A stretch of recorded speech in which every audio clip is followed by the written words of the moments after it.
The idea that African Americans don't have culture or don't have a strong culture is an erroneous belief, but it's actually a widely held one. So many people look upon the African American community and think this way. And the problem, or the reason why so many people do this, is because many people define culture by very simplistic markers, things like language, spirituality, ritual, right? And so when you if you're defining culture in that way, those are the very things that were stripped of enslaved Africans. So they were not allowed to continue to speak their language. So the vast majority of us who are descendants of enslaved Africans were speak English. As far as rituals were seen as threats. So it was illegal for African Americans to gather in larger than groups of three at one point in our nation's history. So definitely they were not allowed to carry on rituals and traditions and things of that nature. And then as far as spirituality is concerned, we all know that that enslaved Africans were stripped of their spirituality and their spiritual practices. So now the vast majority of the African American population, not all African Americans, because African Americans identify with lots of different religions, but generally a vast majority identify as Christians. And this is definitely opposite of how they identified when Africans were first brought here. Most of them were Muslim. Um, but all of this was done in an effort to acculturate African Americans into American society. So if you're only identify or defining culture by using those markers, those descriptors, then yeah, on the surface it may seem like African Americans don't have um, a strong culture, because some those things were the things that the institution of slavery sought to depress or to do away with. But the there are two things that really need to be considered, and that are actually in opposition to this thought process. One is that the African American population is extremely vast and diverse. So within the population, you definitely have sectors of groups that do fit the bill. Now, if you're going to define culture in that way, there are some groups of African Americans that have all of those things. So, like if you visit the Sea Islands of South Carolina and Georgia, and visit the Gullah community down there, they definitely have their own language and speech patterns, very similar to the language of West Indian and Caribbean populations called Patois. They have their own, they've been able to sustain their rituals. They have their own spiritual practices. Part of this is because they were, because they lived on islands, they were separated from the mainland in a way that allowed them to retain a lot of their African culture in a way that other African Americans were not. There are populations of African Americans that do fit the bill if you're going to define culture in that kind of one dimensional way. But the broader thing that I've been interested in the past couple years is to understand what culture is to young people of color, of all races. So I'm looking across various racial groups, but I'm wanting to understand how do young adults, ages 18 to 25, how do they define culture? What is it to them?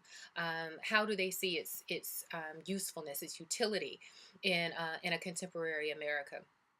And so I've engaged these conversations, had young people write cultural self-portraits, telling their cultural life story, but really trying to get a sense of what culture is, right? And so when you extract African Americans from the broader population of people that I've been looking at, there's several things that African American young people bring up when they talk about and define their culture. So one of the first things is family. that when they talk about culture, family is absolutely the most important foundation of culture. So, family fellowship, strong family bonds are often associated with a strong and healthy culture.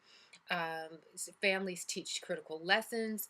Family passes on heritage.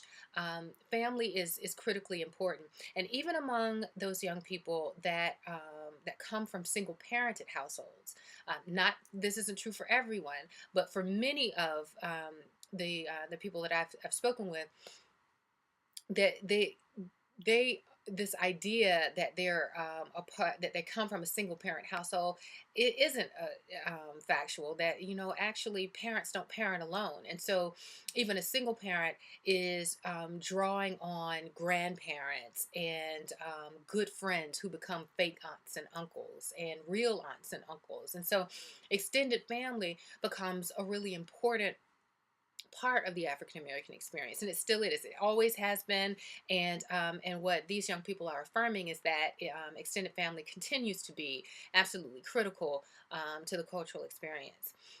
The other thing, the way that they describe culture, they describe it as a toolkit. A kit of strategies and skills that they use to navigate life, right? And so what I call it is a politic of survival. The actual definition of a politic is that it's a set of strategies that people or a group of people use to advance themselves, right? And so when you look at it that way, culture is absolutely a politic.